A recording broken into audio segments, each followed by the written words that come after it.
สบายดีพี่เพื่อนๆทุกท่านทุกบ้านมื้อนี้คำล่ามีโอกาสดีได้มาเที่ยวที่ประเทศเวียดนามพี่น้องสิ่งหนึ่งที่คาดบ่ได้ก็คือความตั้งใจของคำล่ามาตั้งแต่เมืองลาวพุ่นแหละพี่น้อง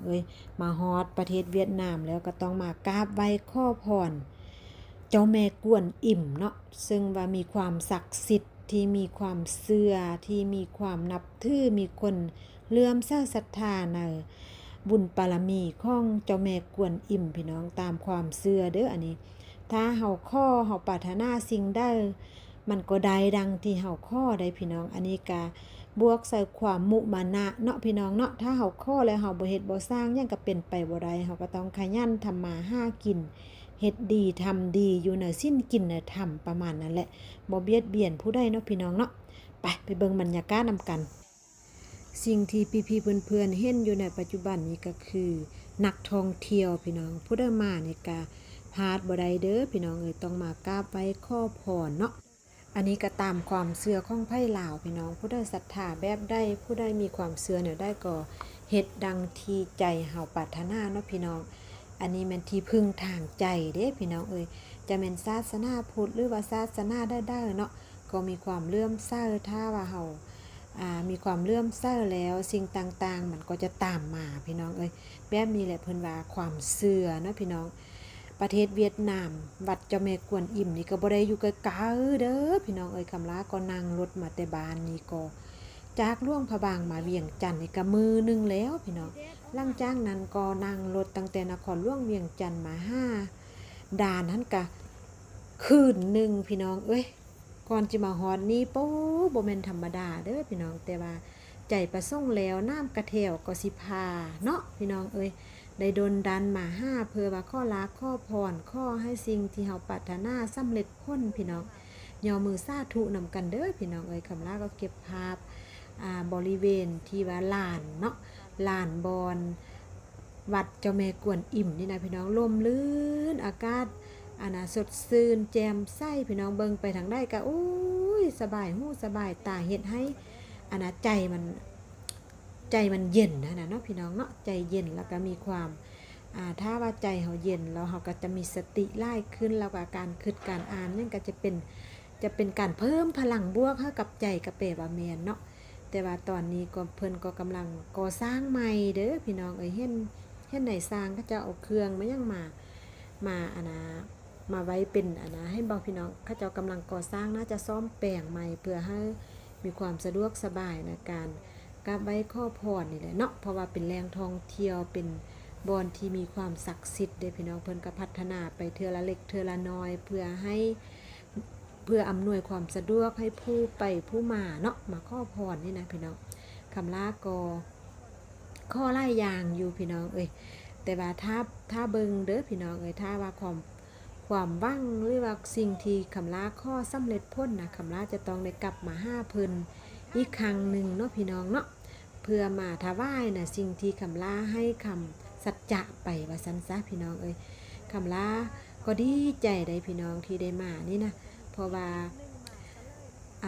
ทุกคนนะที่มาเที่ยวประเทศเวียดนามคาดบ่ได้ก็คือการมากราบไหว้ขอพรวัดแห่งนี้เนาะเจ้าแม่กวนอิมอยู่ที่วัดแห่งนี้เบิ่งไหมพี่น้องสถานที่นี้โอ้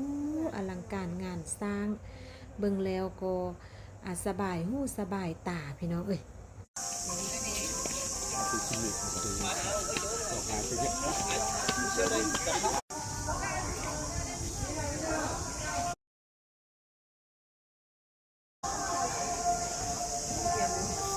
อันนี้เย็นเนาะ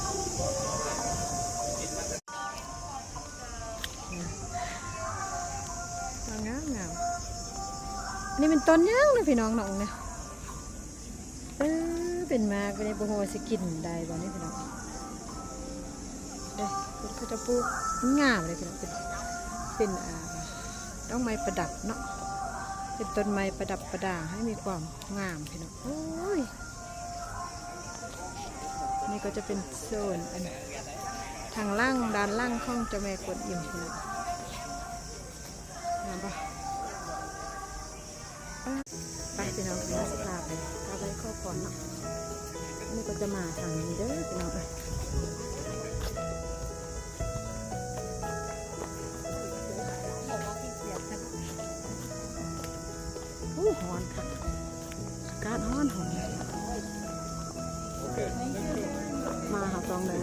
ไปให้มันสุดให้มันเท่งนะพี่น้องเนาะมีแต่ละมั่งแต่ละบอลค่ะกระตองในอันมาข้อผ่อนพี่น้องเพื่อนๆกับร้านก็จะนี่ปากกันเลยอุ้ย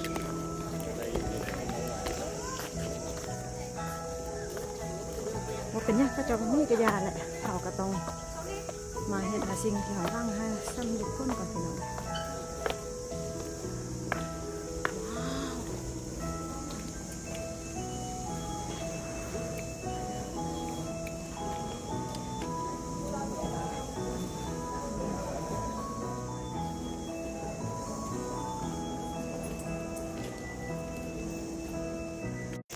มาจุดนี้ก็จะได้เนาะก็คือ3 จุดที่ว่านักท่องเที่ยวมาแล้วก็มาพักผ่อนให้เนาะอันนั้นก็วันนั้นก็มาก็ไปก็มาเก็บเงินด้านวันก็เป็นจุดเฮือคาจุดว่างแล้วคนคณะที่ก็ได้พักผ่อนในอันซ่านนี่เนาะโอ้คนไล่มาก็ฮอนเต็มที่ทีมงานนี่ตากแล้วพี่เนาะทีมงานนี่ตากแล้วจ้ะสองข้างแล้วนี่ปะทำลาละทำลาก็มือนี้ก็หมายความว่าคือว่าจะได้ปัจจัยนะพี่น้องเนาะตามกำลังที่เรามีอันนี้ก็เป็นความเชื่อด้วยพี่น้องคนกำลังดีพี่น้อง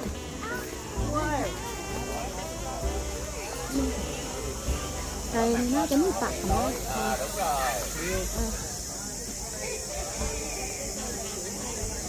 จะเข้ามาให้เลย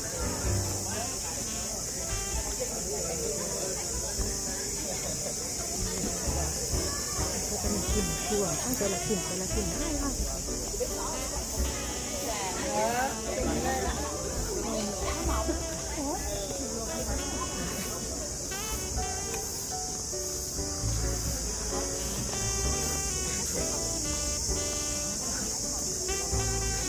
ทีมงานนี่ตามหมดแล้ว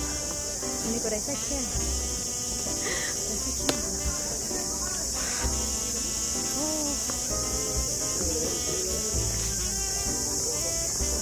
นี่ปะแล้วบอกเนาะได้จะไปก่อนคือมันฮอนค่ะอย่างแบบฮอนค่ะ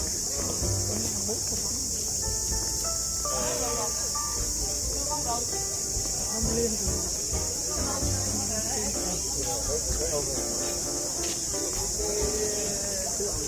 นี่ก็จะไป5 รถบ้านน่าจะไป5 รถวันรถ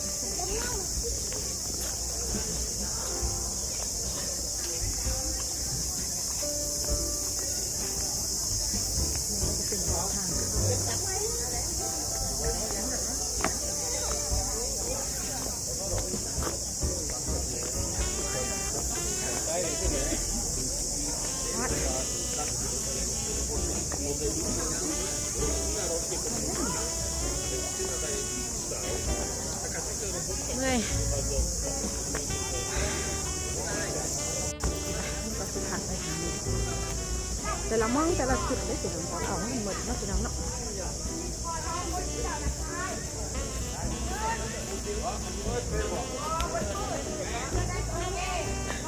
อันนี้หมดเลยป่ะท้าหมดแล้วป่ะไกลมานำแล้วไกลมานำแล้วไปก็ผ่อนอยู่ในซ่านก็ผ่อนอยู่ในซ่านเพราะว่ามาเราต้องได้ไปให้ครบ